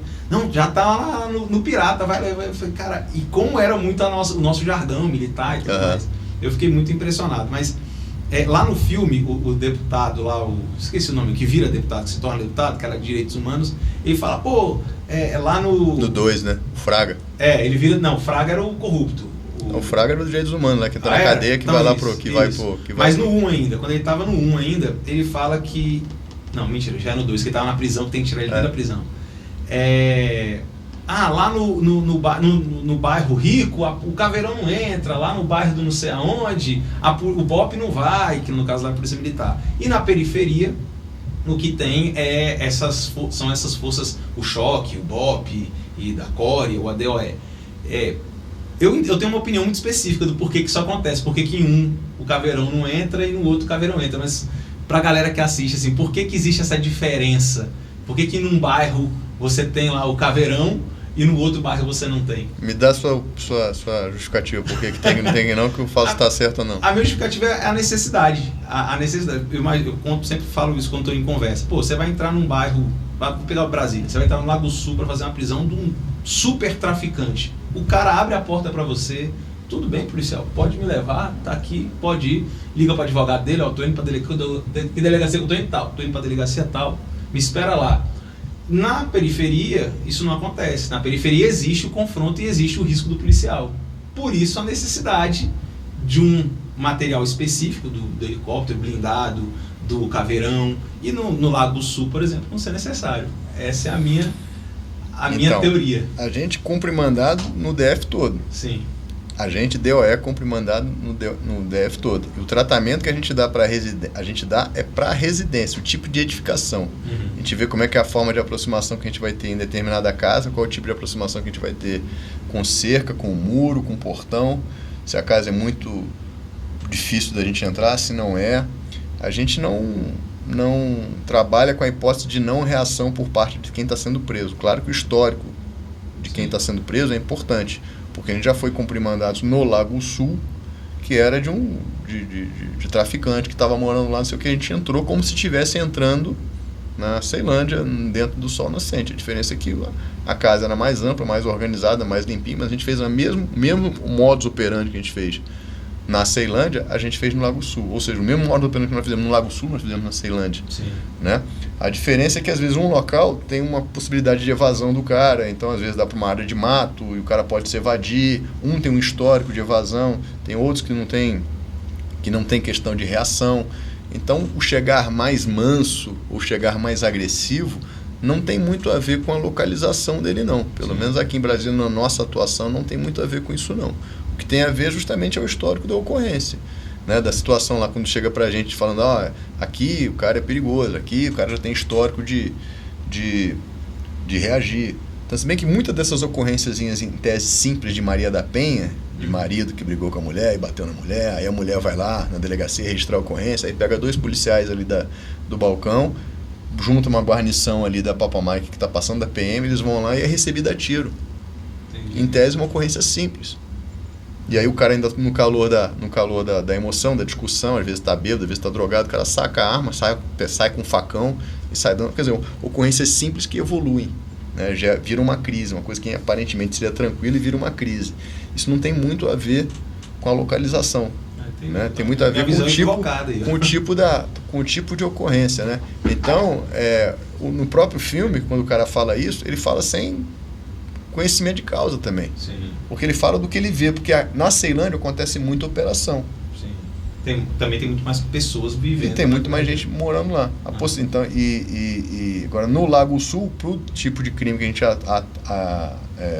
vai cumprir os mandados, realmente não é lá. Mas já no Lago Norte, no Varjão, por exemplo, a gente vai muito. A gente passa pelo Lago Norte, entra no Varjão, que é o calcanhar de Aquiles lá do Lago Norte, né? A delegacia do Lago Norte, ali, quando tem aquele problema lá todo de roubo de residência, não sei o quê. Na maioria das vezes tem gente morando lá dentro do Varjão. Eu nunca tinha pensado nessa sua visão de policial, tipo assim, e que independente de onde seja, é necessário o uso das táticas para prevenir a vida que eventualmente você bate na porta, abre, o cara te dá um tiro. Mas é porque eu tenho essa percepção que em um determinado lugar, pelas condições da legislação e tudo, a pessoa eventualmente, talvez pelo histórico, seja menos agressiva, até porque geralmente ela está sozinha, ela tá com a família, você vai buscar a pessoa dentro da casa dela, ela tá com a família, ela não, tá tudo certo, pessoal, pode continuar dormindo aí, minha filha, tô indo. E pelo contrário, nesses locais de populações mais aquinhoadas, digamos assim, a gente tem um problema muito grande, que é justamente o cara acha indigno, ele acha um absurdo a polícia tá lá na casa dele. Entendi. A gente é muito mesmo. A gente é muito mais questionado por esse tipo de... O cara não abre, não. Ele falou, por que tá aqui? Por que tá abrindo? Peraí, não, vou ligar aqui para um advogado, não sei o que. E na outra não tem isso. Aqui tem muito essa questão de com quem você tá falando. Ih, rapaz, tem demais. É mesmo? Tem demais. Tem uma delegacia... Eu tava brincando com um amigo meu, eu não vou dizer a delegacia aqui para não queimar, que ele trabalhava numa delegacia e saiu dessa delegacia e foi para outra delegacia. Aí eu falei, e aí, o que você achava? Ele falou, bom, nessa delegacia que eu trabalhava, todo mundo achava que era alguém. E nessa outra que eu estou trabalhando agora, todo mundo tem certeza que é alguém. Ou seja, é difícil. É difícil. Aqui em Brasília é difícil. Né? Tem essa alguns lugares mais, outros lugares menos, mas tem alguns lugares realmente que todo mundo é isso, é aquilo, é assessor, é alguma coisa. Polícia Civil não faz blitz, não, assim, né? Eu, pelo menos, não rotineiramente. Geralmente isso é coisa mais da Polícia Militar, certo? Às vezes a gente monta umas barreiras...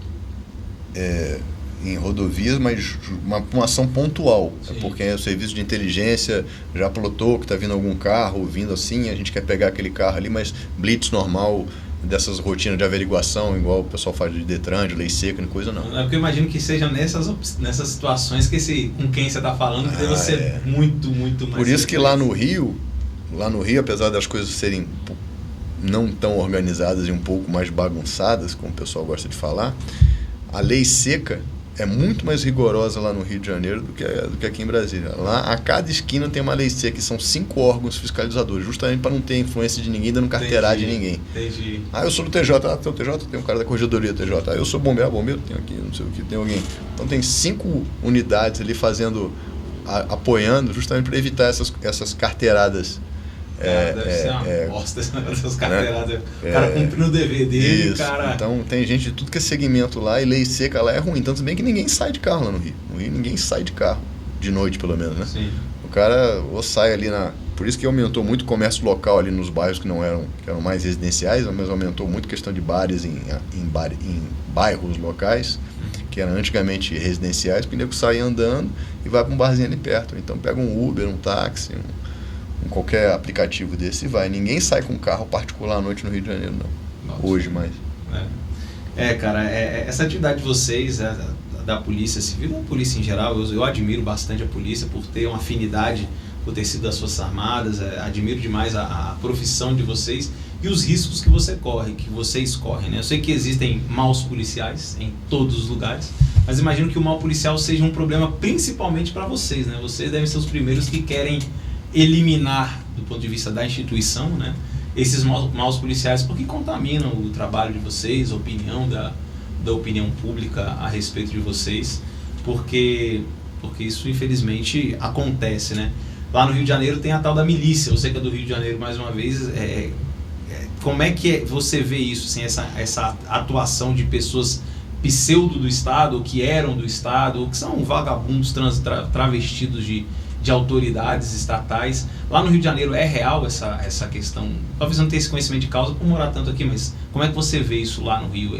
Essa milícia, ela existe mesmo dessa forma? São agentes do Estado, ex-agentes do Estado que atuam lá e pioram a situação por terem ligações com o que é legal?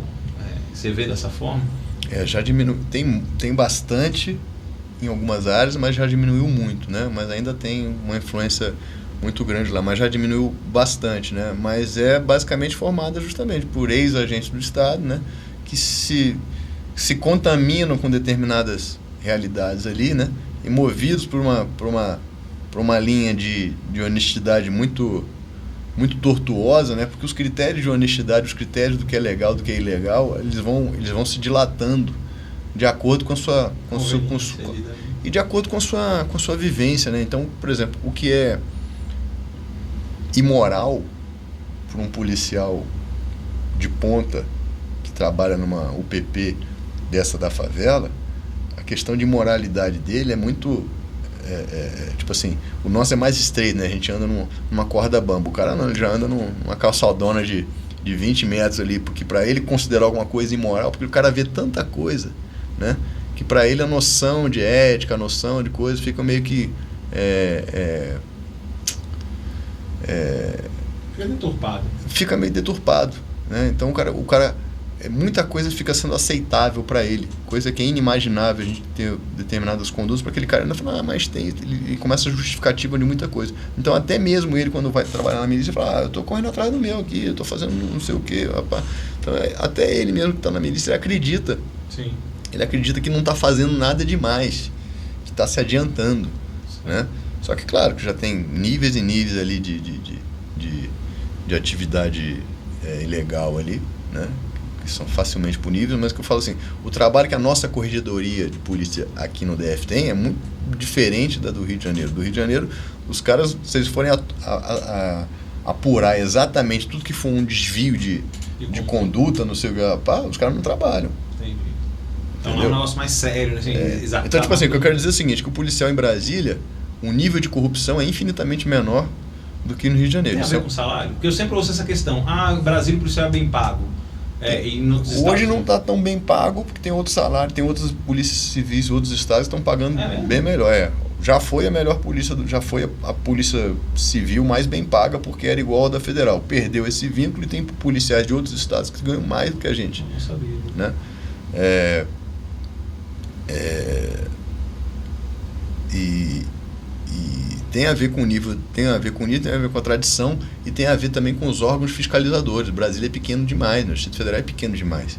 É muita gente fiscalizando. É a própria polícia, é OAB, é Corregedoria, é Ministério Público, Associação de Magistrados, é todo mundo fiscalizando. É muita gente fiscalizando, a própria população, as mídias, né?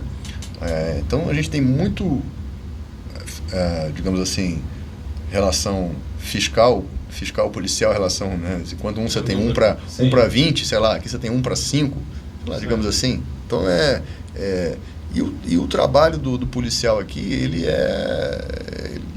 como ele recebe bem, né? Ele consegue ter o trabalho dele como dedicação exclusiva. Claro que tem muitos que tem, né? Eu divido, dou aula, minha mulher tem uma lanchonete, outro fulano tem um negócio ali, não sei o que, eles acabam, né, dando umas coisas, mas não é desvio de função, né, fazendo aquele bico propriamente dito, né, os caras têm outras atividades ali suplementares, né, mas ainda são policiais. Sim. Na maioria do tempo, né. Aqui a legislação permite, eu lembro que no passado não permitia, né, o policial não podia, pelo menos o militar, ele não podia ter uma atividade que não fosse a polícia, né, não sei, hoje pode também. Continua não podendo, mas tem algumas brechas no problema que você não pode como diretor, né? Como você não pode ser como sócio, não sei o quê, mas pode como. Tem aquelas tecnicalidades aí. Indo pro final, um comentário que eu lembro que eu vi do José Padilha, que foi o diretor do Tropa de Elite, ele falou, quando ele mudou para os Estados Unidos e tal, ele fez um comentário interessante sobre quanto o brasileiro hoje aceita a violência, quanto ela já está muito no nosso dia a dia, isso vai fazendo com que a gente aceite a violência. Ele citou um caso específico, queria ver o que você acha dessa afirmação da nossa aceitação de violência. Há um tempo atrás, lá no Rio de Janeiro, um ciclista, acho que era médico, morreu esfaqueado, acho, na Lagoa Rodrigo de Freitas. Um cara foi roubar a bicicleta e levou uma facada. E ele fez um paralelo, se isso acontecesse, por exemplo, no Central Park. Ele falou, cara, se isso aqui acontecer, ele estava nos Estados Unidos, José Padilha falou, se isso acontecesse aqui no Central Park, parava Nova York. parava. Todo mundo ia atrás desse cara, porque é uma coisa muito rara de acontecer aqui. No passado, Nova York já foi uma das cidades mais violentas do mundo e hoje não é mais. Você vê no brasileiro essa aceitação hoje da violência, é algo do nosso cotidiano. Então, quando acontece um assalto no ônibus, quando alguém rouba a bicicleta, eu acho que o roubo de celular deve ser uma coisa muito comum. A gente já está mais acostumado a falar, é isso aí mesmo. O Brasil é desse jeito e não tem jeito. Você tem essa percepção ou não? A gente está mais acostumado com a violência? Primeiro que eu não sei se Nova York ia parar tanto assim por conta de alguém esfaqueado no Central Park, não. Metrópole é metrópole. Sim. O que acontece, de repente, é níveis de combatividade ao crime, eles podem ser mais rígidos ou menos rígidos, mas metrópole é metrópole, né? Então, o que eu falo que metrópole é que tudo tem um ônus e tem um bônus, né? O pessoal fala assim, agora ir para Grosso Claro, engarrafamento, não sei o quê, mas isso aí é progresso. Toda cidade grande começa a crescer, muita gente, então, engarrafamento é porque a cidade está crescendo, não tem para onde sair. Toda cidade grande tem engarrafamento. Sim. Então, se bem que aí tem que associar aquelas políticas de transporte coletivo, né? Você vê, Nova York, o cara consegue se safar com o metrô, em Paris consegue se safar com o metrô, né? Rio de Janeiro com ônibus e metrô. No Rio de Janeiro, desde do engravatado até o office boy, o cara pega ônibus, pega metrô, é normal. Né? Em Brasília que já foi projetado para ser uma outra. Exato, aqui nego ainda fica refém do carro, né? Ou seja, quem anda de ônibus aqui realmente é porque não tem outra opção. No Rio não, porque o cara não quer, né? É difícil de estacionar, vai pegar trânsito, não sei o que, então o cara escolhe. Então o que eu estou falando é o seguinte, que a criminalidade, ela também chega na cidade grande. Isso aí é fato. A criminalidade de Brasília tinha 500 mil habitantes, agora tem 2 milhões. Já tem 3 milhões. Está indo para 3 milhões. Né? Tinha 500, tinha 1 milhão de habitantes e 500 mil carros. Hoje em dia já mudou, né? Tem 3 milhões, não sei qual é a frota do DF. Então isso tudo aí vai crescendo e vai vindo junto, né? Essa permissividade que a gente tem com violência é o que a gente estava falando daquela história há poucos instantes, agora falando do policial lá no Rio, que o limite dele do que é a tolerância dele para o que é certo e o que é errado, ele é muito maior, né, do que a nossa aqui no DF, justamente porque ele está mais acostumado a ver aquilo ali, né? Então, se você vê alguém gritando no meio do Lago Sul ali, pega, não sei o que, vai todo mundo parar e ficar olhando, né? Vai ficar chocado, você viu o que aconteceu? O cara assaltou a velhinha lá, jogou ela no chão, saiu correndo com o celular. Você vai ver até uma sensação de indignação, mas não vai ver nem muita gente correndo atrás, né? Porque hoje em dia o pessoal fica indignado, mas cada um fica no seu, né? Ninguém vai parar, não, peraí que nós vamos ali, vamos ver, a não ser que a pessoa vá lá na delegacia, fale, e aí eles vão acionar uma equipe na rua para dar uma resposta, justamente que eu falo, o morador está reclamando aqui, foi assaltado ali na rua. Isso aí a gente sabe que vai acontecer até hoje, né? Até que nas Sul, se alguém, depende de quem que for assaltado, os caras vão ligar lá no batalhão e falar, olha, a casa do fulano de tal aqui, que trabalha não sei aonde, foi assaltada. E aí? O nego vai virar, vai correr atrás para dar um jeito nisso aí. Se for eu lá falar que minha casa foi assaltada, eu falo, que merda, hein? Só lamento. Porque vai acontecer. Que azar que você deu, hein, cara? Caraca. Aí, isso aí a gente sabe que acontece. Vai acontecer em todo lugar, isso acontece em todo mundo, né? Então eu não acho que são níveis de permissividade, né? Que a pessoa vai ficando mais permissiva. Eu acho que isso aí a indignação, eu acho que é a mesma.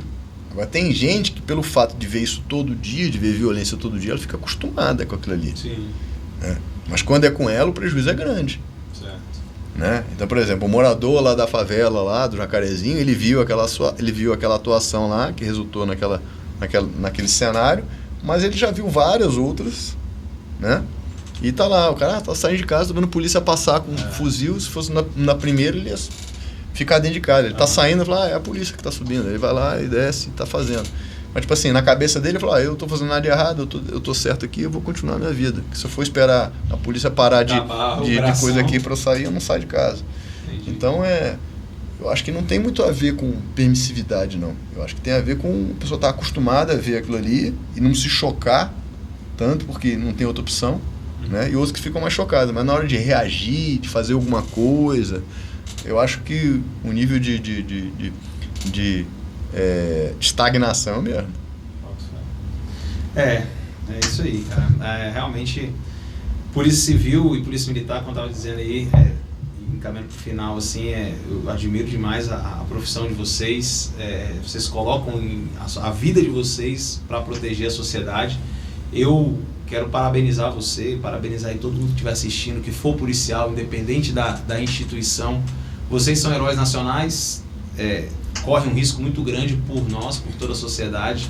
E é legal de ver um cara que tem orgulho de ser policial, de ser das operações especiais. Eu vejo lá suas postagens no Instagram. Não embusteiras, não são embusteiras não. Tu tá blogueirinho também, viu? Não, mas não são embusteiras não. Coloca lá, o cara, eu lembro da postagem sua, essa tem tempo que você postou lá, o cara lá todo fardado lá e...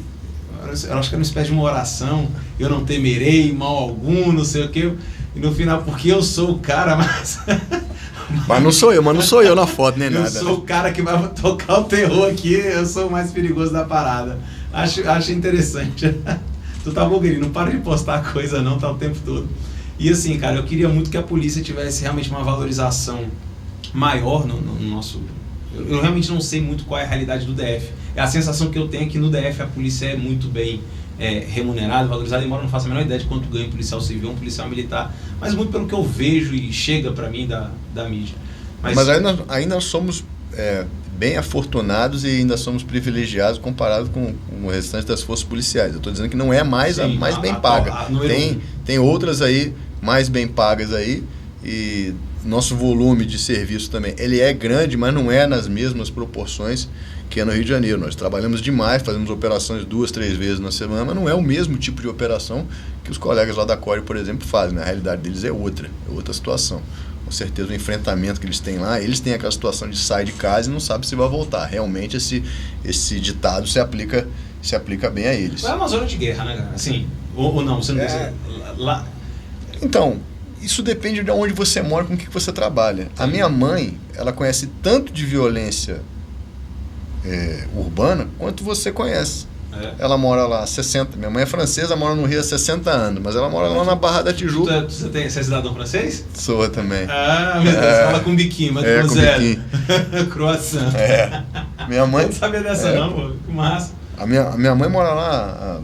minha mãe tá com 82 anos, mora desde os 22, 23 anos no Rio de Janeiro. E a violência que ela conhece é a que você viu no Jornal Nacional, porque ela também não anda nesses locais. Ela não anda na linha amarela, não anda na linha vermelha, não sobe comunidade, não anda na periferia. Eu não conheço o Rio de Janeiro, mas linha amarela e linha vermelha são áreas fundamentais para a cidade, né? Tipo assim... São vias de acesso, são vias expressas de acesso. É como se fosse estrutural aqui, né? É como se fosse estrutural aqui. Essa é uma percepção de violência que eu acho que tem. Eu sempre falo, nunca nem fui não passei nem perto do Rio.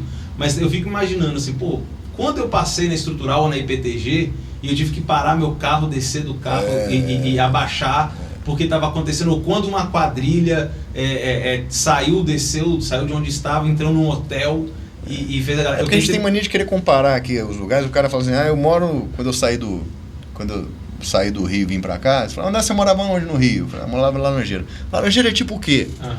Eu falei, não, meu irmão, Laranjeira é tipo Laranjeira. Não, mas é tipo Cruzeiro, é Cruzeiro octogonal. Eu falei, não, porra, Laranjeira não tem como explicar, porque é outra topografia, outras dimensões. Entendi. Apesar do estado do Rio de Janeiro ser pequeno, o município ser pequeno, mas eles são muito maiores que o DF. Claro. O DF, você vai pegar o mapa lá e ver lá as dimensões. Eu falei, não, porra, Laranjeira não tem nada. Você tenta querer comparar, né? Mas são outras coisas. Aí... Tem muita comparação, né? Tem, aí por exemplo aqui que eu tô falando, eu tô falando a linha amarela, a linha vermelha é como se fosse estrutural, porque a estrutural é uma pista que corta Taguatinga, né, juntando a 070, Ceilândia, Taguatinga e sai ali no eixo monumental, né? Mas não chega nem aos pés de uma linha amarela que corta lá, que liga o centro com a zona oeste, por exemplo. Quem mora na zona sul não pega a linha amarela, não pega a linha vermelha, então não sabe de nada disso. É só quem cruza mesmo a cidade é que pega isso aí. Então é outra realidade, são outras coisas, são aquelas coisas que a gente está falando de anos e anos, de décadas e décadas lá de instalação da vagabundagem lá, um cenário político, a capital que saiu do Rio para cá também, perdeu muito prestígio, perdeu muito recurso. Uma coisa que eu não te perguntei, eu queria te perguntar e lembrei agora, policial anda armado, independente de estar em operação ou de folga, está armado.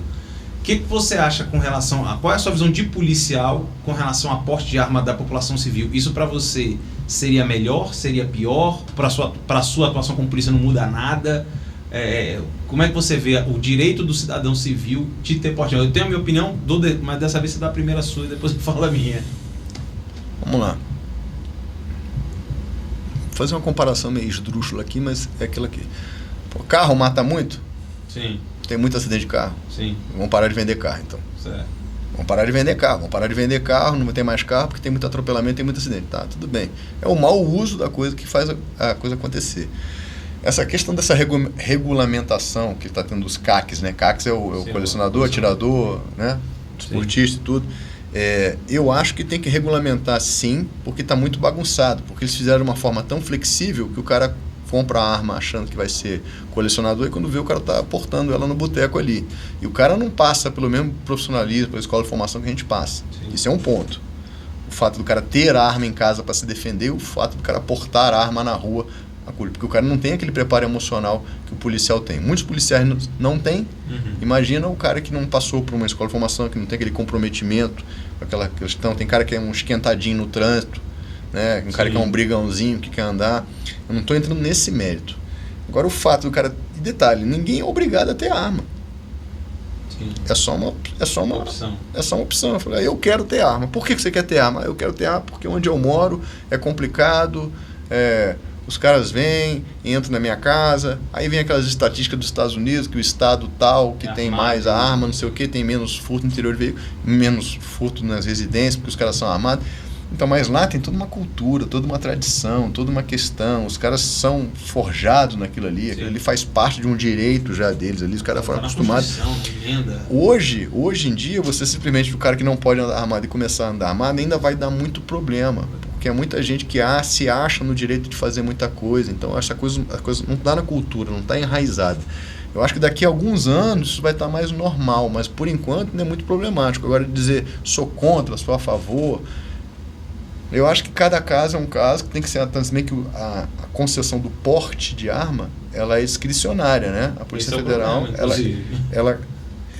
problema é discricionária porque se ela for discricionária, é da cabeça de quem te dá autorização. Então, assim, o que é, até pela sua vivência, você pode entender que, o fulano que vive tal situação, não, esse precisa. O fulano que vive outra situação, na sua cabeça, fala, esse não precisa. E aí, o fato de ser discricionário tem essa... E é muito complicado, porque se for também critérios objetivos, a gente conhece o brasileiro, sabe que ele vai arrumar um jeito de burlar. Não, que precisa um antecedente, eu preciso de um... Aí vai pegar um atestado de não sei quem, vai pegar um negócio de uma certidão de comprovatória de que ele mora em tal lugar, vai pegar do vizinho, vai pegar do parente, não sei o que. Então a gente sabe também que é muito complicado. Critérios técnicos exclusivos são muito relativos. Por isso que a gente fala no concurso ali. No concurso tem a etapa que é a prova objetiva, tem o psicotécnico, tem o fase físico. Mesmo assim não é justo. Muita gente boa não passa e muita gente ruim acaba passando, né? O teste psicotécnico reprova um monte de gente, chega no final, o cara entra com recurso e entra na polícia do mesmo jeito. Eu falei, então pra que adianta o teste psicotécnico? Entendi, é verdade. Né? Muita gente que entra na justiça sempre por causa do psicotécnico. Porra, aí tem... O negócio já é difícil de detectar um cara que tem um desvio de comportamento. O cara entra com recurso e ganha, eu falei, então não adianta. Entendi, né? Verdade. Aí... essa pergunta da arma, ela é difícil mesmo. Eu sou favorável ao porte... Agora, só te interrompendo, você falou assim, o que muda na minha vida? Na minha vida não muda, porque eu sou policial, eu tenho arma e eu tenho porte de arma. Então, para mim, não muda você poder andar armado ou ele não poder armado, não vai dizer nada. A diferença só é que quando eu for cumprir um mandado e todo mundo puder ter arma, o meu grau de atenção vai ficar redobrado, porque agora a possibilidade do cara ter arma dentro de casa é grande. Ele tendo arma dentro de casa, a possibilidade dele reagir também é grande. Mas eu treino para isso, né? Eu trabalho com a possibilidade da reação, né? É outro critério, né? Mas se a gente for olhar para o outro lado também, o cidadão que se sente ameaçado porque ele está numa zona que ele mora num local que, toda hora o nego entra na casa dele, toda hora arrisca. Se o vagabundo souber que eu tô armado, ele já vai pensar duas vezes antes de me assaltar, vai pensar duas vezes antes de invadir a minha casa, porque sabe que vai ser recebido a tiro. São argumentos válidos, cada um tem uma realidade, né? Cada um sabe onde o calo aperta. Concordo. Não, o cara que já foi assaltado várias vezes dentro de casa, porque eu não sei se você já passou por essa experiência, graças a Deus.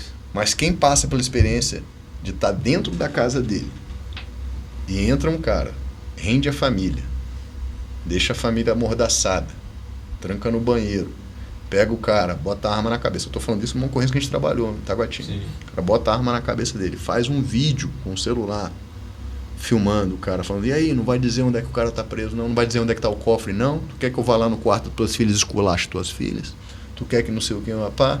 Um cara desse faz uma situação dessa, por quê? Porque ele sabe que ele é cidadão de bem, que ninguém tem arma, que não vai ter nada, que não vai ser recebido a tiro, que não vai ter problema. Se ele soubesse que tem um senhor lá que anda com a arma na gaveta ou coisa parecida, ele ia falar, pô, se eu entrar naquele apartamento ali, naquela casa ali, o cara vai me queimar o fumo pela porta, né?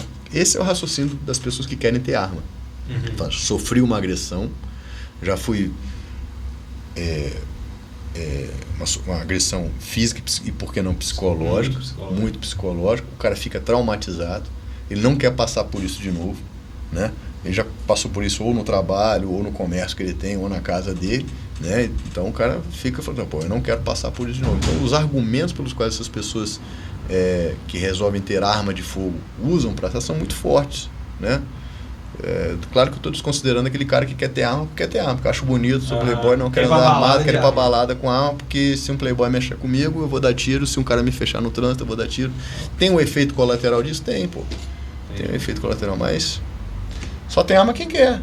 Roberto, quero te agradecer demais, parabéns aí pela sua carreira, pelo seu trabalho, obrigado demais por ter aceitado o convite de bater um papo aqui, espero que você tenha gostado, espero que a galera que vai assistir aí goste, vou fazer aí, colocar na íntegra, pode ter certeza que vou fazer cortes bem polêmicos, assim, colocar na thumbnail só polêmica, de colocar o Roberto na situação difícil.